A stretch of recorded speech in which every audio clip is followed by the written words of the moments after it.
Okay, so this is the bouncing ball tutorial.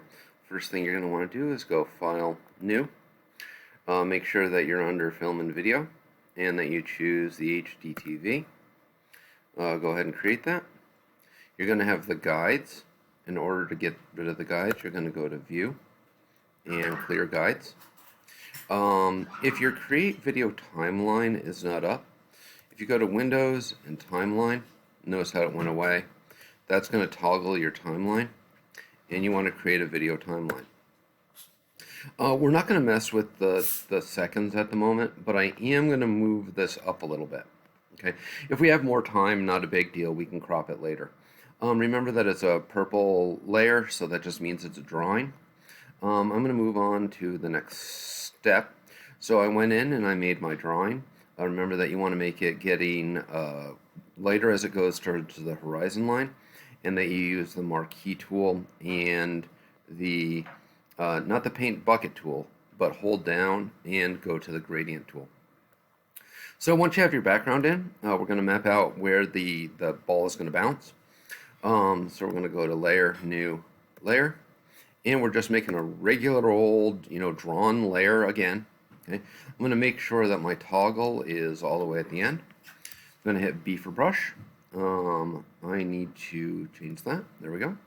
I have a black brush, and I'm just going to come on in, and my ball is going to bounce like this. Perfect. Remember that we're going to delete this layer later, so I'm just going to leave it there. Next thing I'm going to do is start with my ball, and to do that, I'm going to go Layer, Video Layer, New Blank Video Layer. I'm going to switch this, and I'm going to go to Red, and I'm going to shrink down my brush a little bit. From here, again, making sure that my time toggle is way to the side, I'm going to draw in a ball, go forward. Notice how I can't see the onion skin, so I need to go here and enable onion skin. Next ball, and everything's going to look a little weird for a while because of the onion skin.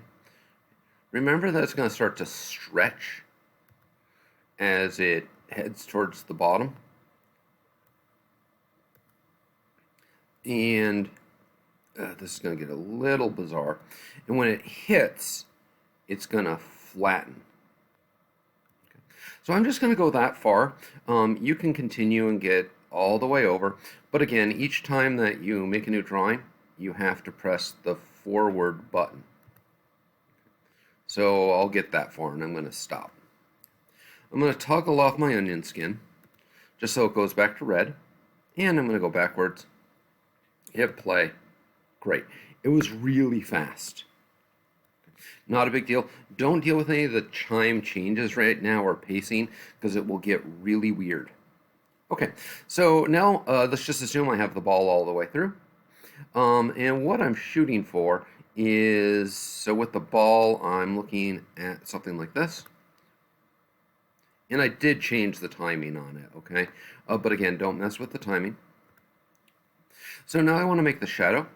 And yes, of course, I should label these, which I always forget. So this is the ball layer. This is my background, etc. Then I'm going to go up, and I'm going to go layer,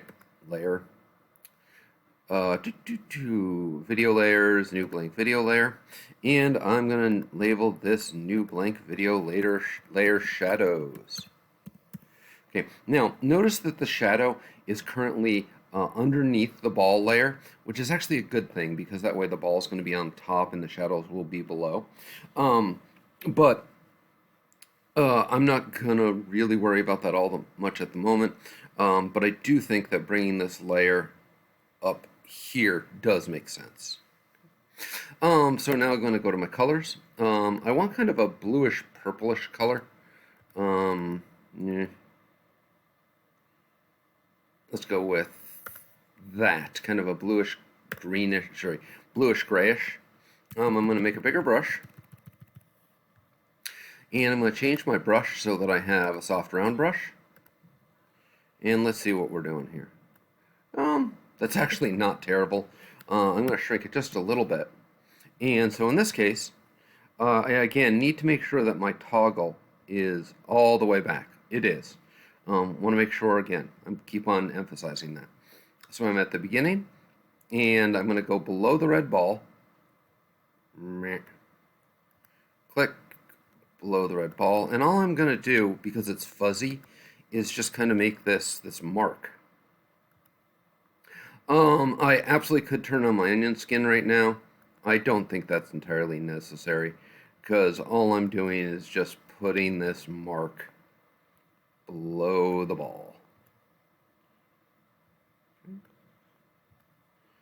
And again, I'm not going to finish the entire thing. Okay, so I got that far. I'm going to go backwards. Let's hit play. Really fast. But it does show, like it looks like there's a shadow there. Oh, the one thing that I did forget was to flood fill everything. So I do need to go back to my ball. And so I'm going to do red. We're not doing a gradient with this, but it is a G, but it's going to be the bucket tool, not the gradient tool.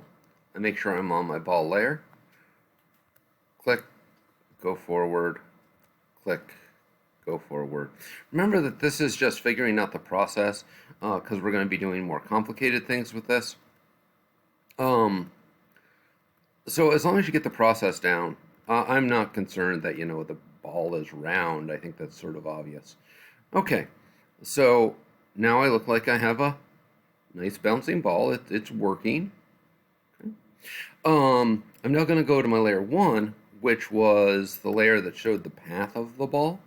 And I'm going to take this and toss it in the trash. I don't need it anymore.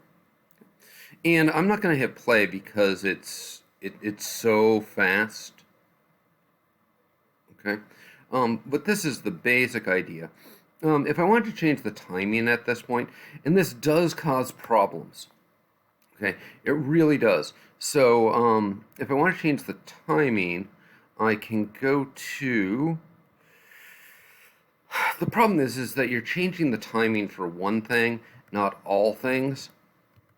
So for instance, I right click on the ball duration, and if I take the speed and I drop this to 50%, okay, but that was just on the ball layer. Watch what happens.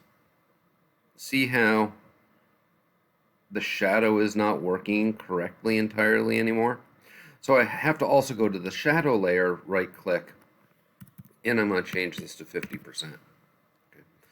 Okay. Because the background isn't moving, it doesn't matter. But now let's hit play. Okay, and there we go.